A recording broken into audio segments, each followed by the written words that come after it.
সামান্য এই কুমড়ো শাকটিকে অবহেলা করছেন? এটি গ্রাম্যগঞ্জে সহজলভ্য হলেও এটি কিন্তু মোটেও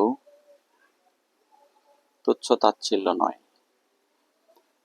এই কুমড়ো শাকের পুষ্টিগুণ শুনলে আপনিও চমকে যাবেন।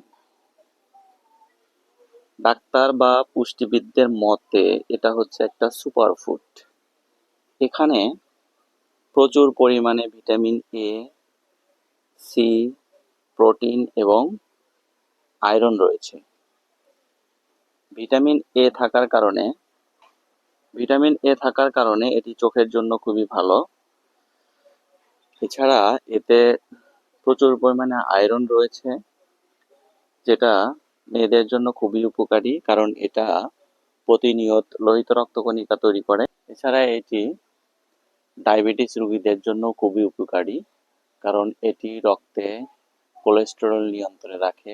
কাজেই সপ্তাহে 2 থেকে 3 দিন এই আইটেমটি কিন্তু খাদ্য তালিকায় আপনি রাখতেই পারেন।